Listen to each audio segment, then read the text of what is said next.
नमस्कार, आप देख रहे हैं न्यूज़ मीडिया मंच और मैं हूं देवेंद्र त्रिपाठी।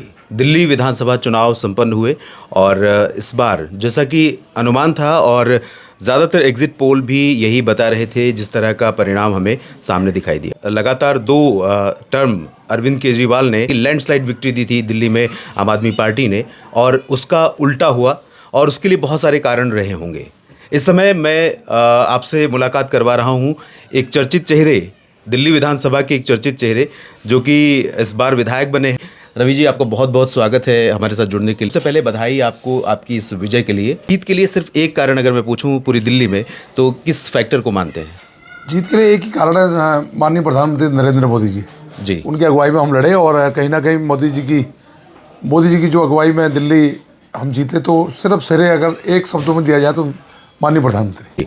एक विधायक के तौर पर आपके मुद्दे क्या होंगे? क्षेत्र में जितने भी आपके वोटर हैं या आपका जनता है, उसकी अपने लोकल मुद्दे होंगे बहुत सारे, तो आपकी प्राथमिकता लोकल मुद्दे होंगे या कंसोलिडेट दिल्ली में बदलाव? नहीं, लोकल मुद्दे हैं, जैसे मूलभूत चीज़ें हैं। 12 साल में पीने का पानी आज दिल्ली में नहीं है जी, साफ, और सीवर ओवरफ्लो करते हैं जी। और दूसरी बात, स्कूलों में पढ़ाई का स्तर बिल्कुल निम्न हो गया है जी, खत्म हो गया है। मतलब वो जो मॉडल दिखाते हैं वो अलग है और मॉडल कुछ नहीं है। मॉडल कहाँ है? अगर मॉडल कुछ होता तो 9th में बच्चे इतने फेल होते हैं जी, उनको फेल करा जाता है, फिर उसके बाद उनका भविष्य खत्म हो जाता है जी, दोबारा उनको लिया नहीं जाता स्कूलों में जी। और दूसरा, स्कूल का स्ट्रक्चर खड़ा करके स्कूल का स्ट्रक्चर तो खड़ा करा पर विद्या का स्तर नीचे गिर गया।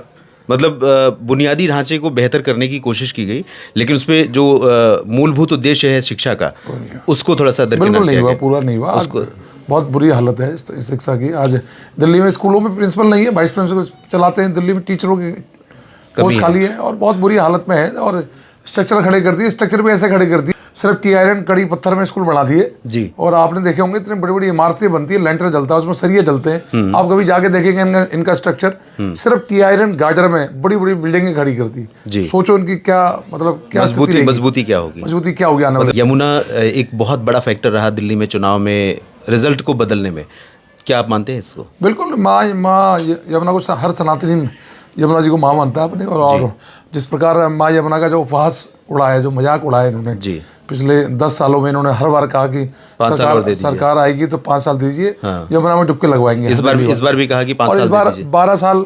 12 सालों से जो छठी मैया का जो पर्व है जी, बड़ी धूमधाम से वहाँ बनता था, हर कोई बनाता था। पर आप देखिए 12 साल में यमुना साफ नहीं हुई और उस पर्व में रोक लगी। कहीं ना कहीं छठी मैया का श्राप भी इनको लगा। और जो इन्होंने मजाक उड़ाया, इन्होंने कहा कि यमुना साफ करके वोट नहीं मिलता। अभी इन्होंने कुछ दिनों पहले कहा जी, तो उसका बदला जनता ने इनको बता दिया। मनीष सिसोदिया जिस तरह से एक उभरता हुआ चेहरा थे, अरविंद केजरीवाल अपने आप को कट्टर ईमानदार और मनीष सिसोदिया को शिक्षा का बहुत बड़ा परिवर्तनकारी चेहरा मानते थे। क्या आप मानते हैं इसमें ऐसा कुछ था मनीष सिसोदिया के रूप में? नहीं, जो आपके डर से मुझे लगता है और ज़्यादातर लोगों का यही कहना है कि आप खड़े हो रहे हैं, आपका एक लोकल जो स्ट्रांग होल्ड थी पटपड़गंज विधानसभा क्षेत्र से, इसकी वजह से उनको वो विधानसभा सीट छोड़नी पड़ी। उन्हें डर था कहीं ना कहीं कि शायद वो हार सकते हैं। आप एक स्ट्रांग कैंडिडेट उनको नज़र आ रहे थे, तो क्या आपको लगता है कि वो ऐसा चेहरा बन पाए थे दिल्ली के लिए? नहीं, शिक्षा को लेकर 2020 में शिक्षा की क्रांति लाने वाले लोग जी, जो कह रहे थे कि मनीष सिसोदिया क्रांति लाए जी, जिनको शिक्षा मंत्री, डिप्टी सीएम, 18 मंत्रालय थे जी, और जिनके चेहरे में दिल्ली का चुनाव लड़ा जा रहा था जी। और पचपड़गंज में पचपड़गंज में जो उनका शिक्षा मॉडल था लगभग धाराशाही हो गया था। वो हारते हारते जीते जी, और मैं जीते जीते हारा।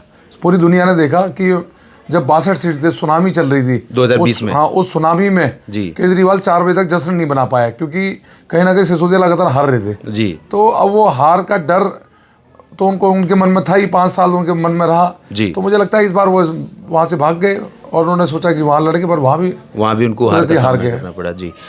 एक फैक्टर जो केजरीवाल के लिए सबसे बड़ा जिम्मेदार है जिस हराने के लिए, आम आदमी पार्टी को दिल्ली से आउट करने के लिए, सर आपकी दलाली।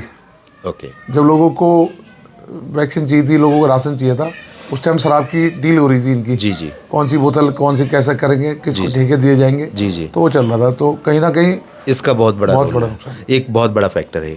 तो चलिए, ये बहुत सारे मुद्दे हैं, बात करने के लिए बहुत सारी चीज़ें हैं, और हर विधायक या हर पार्षद और हर चुनाव लड़ने वाले कैंडिडेट के पास अपने विषय होते हैं, अपने मुद्दे होते हैं, अपने जनता के लिए मुद्दे होते हैं।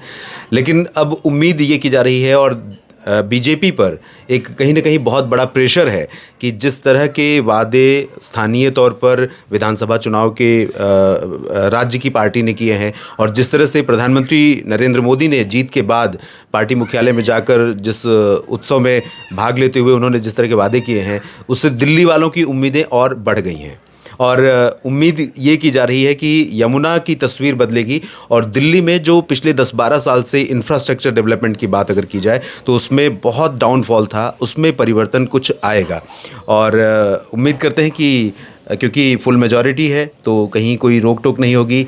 उनके पास बहाने होते थे, एलजी फाइल लटका रहे हैं, आपके पास कोई ऐसी समस्या नहीं होगी, तो ऐसा कायाकल्प दिल्ली का होने जा रहा है, ऐसी उम्मीद कर सकते हैं। बिल्कुल बिल्कुल, डबल इंजन की सरकार है, आरोप प्रत्यारोप नहीं लगेंगे जी और काम होगा जनता का। जी, चलिए बहुत बहुत धन्यवाद हमारे साथ जुड़ने के लिए और बहुत शुभकामनाएं एक बार फिर से आपको विजय हासिल करने के लिए। धन्यवाद।